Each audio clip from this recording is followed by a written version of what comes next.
What's up everyone, Zach here, and welcome to the first edition of Indie Showcase, a series where I'll showcase indie games that are currently in development. My goal is to shine a light on cool projects that you may not be aware of, and for the developers of the project, I'll provide some feedback as well.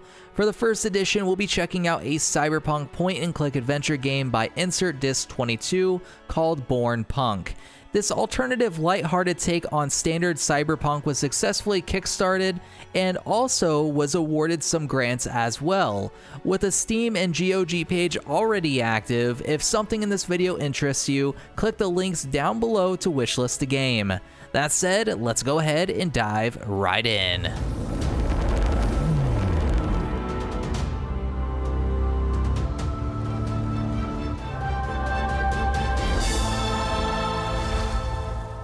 To start us off, let's go ahead and discuss art and sound, which is certainly a focus in this genre of game, as you would kind of think, right? Point and click, narrative, art and sound's quite important. Featuring a pixel art style, Born Punk is aesthetically pretty to look at due to the high quality pixel art that is on display. One cool thing about the Mariposa demo was the atmosphere that the room had. The scene felt alive due to flying cars in the background, the stock chart ticker, security drone, space elevator, and other moving pieces. This type of thing is very important in a modern pixel art title, and I was glad to see it on display not only in this room, but the original Kickstarter demo featuring Evie, one of the other main characters, as well. That said, I do have a bit of feedback in this area. This is a small little thing. Despite my understanding the intention of the LucasArts vibe with the larger fonts, I really wish I could shrink it. My suggestion would be to add an option to adjust the font size, either a few presets or a slider. That way the default could be the intent, but for those like myself who would rather have it smaller, the option would be there.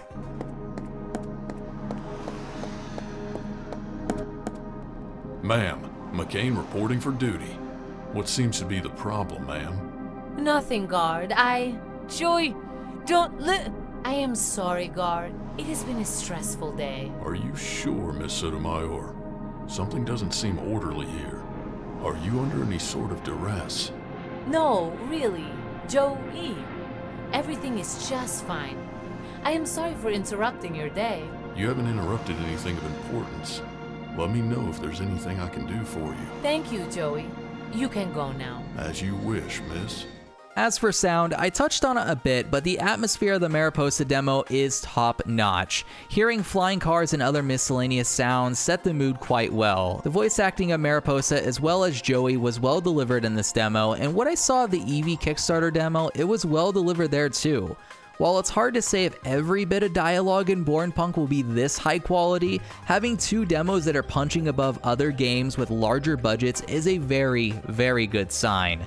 It does make me squeal a bit though, due to my understanding of how much voice acting costs, considering that's currently blowing up my own game's budget, but thankfully Born Punk was fairly well funded, a lot better than my 2 paper clips and some lint budget for Night of the Forgotten Realm.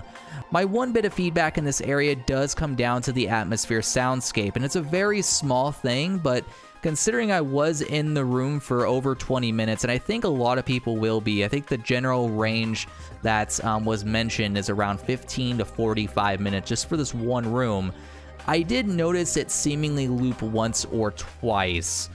And it's the nittiest of all nitpicks, but you know, depending on how the track is configured, there could be some potential random modulation thrown into the various aspects of it that could help basically ensure that it doesn't feel like it loops. Before we get into the sexiness that is narrative and gameplay though, if you do like this type of indie showcase, or you want to follow my journey creating my own indie game I mentioned just a few moments ago called Night of the Forgotten Realm, or you like industry topic videos, be sure to smack the subscribe button. It helps out a ton on my path to 1,000 subscribers and world domination. Speaking of world domination, CATS. Conglomerate Anti-Terrorism Surveillance. That's what the symbols on this object read. Even though the function of this object eludes me, It appears to have something to do with feline terrorists. Next up, narrative and gameplay. Typically, I like splitting these two components up, but in a point-and-click adventure game, they are one and the same. The controls of Born Punk are a bit interesting, as Falco, who is the founder of Insert Disc 22, wanted to ensure that the game could be played with just the mouse. You can, of course, use a combination of mouse and keyboard, but it's pretty neat to have that option just to fly solo with the mouse if you want to.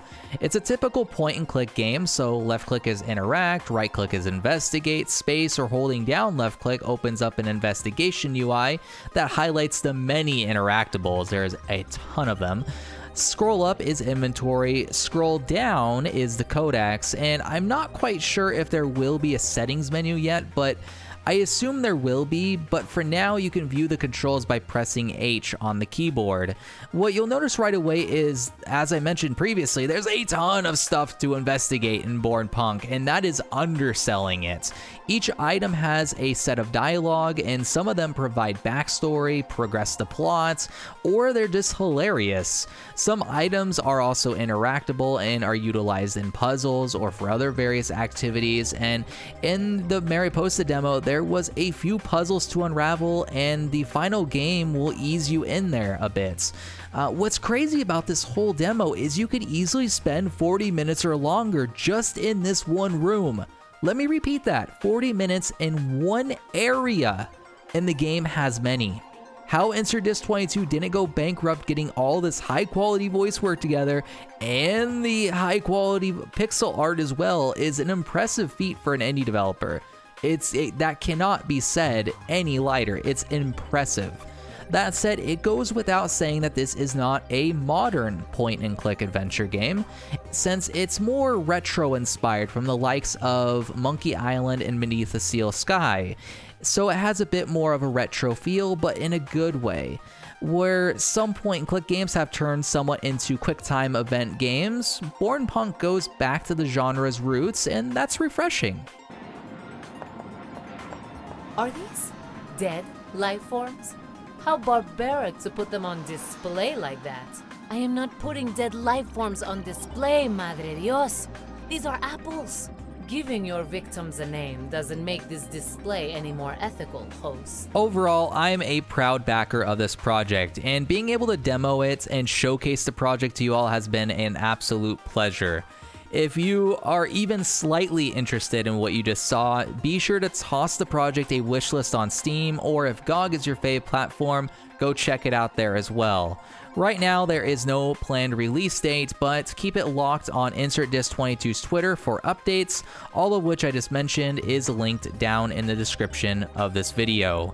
That said, I hope you enjoyed this first indie showcase. There will be more, and if you think of a cool project that I should take a look at, leave a comment down below. Also, be sure to smack the like button, subscribe for more indie goodness, including the developments on my own indie game Night of the Forgotten Realm, and as always, I will catch you all next time.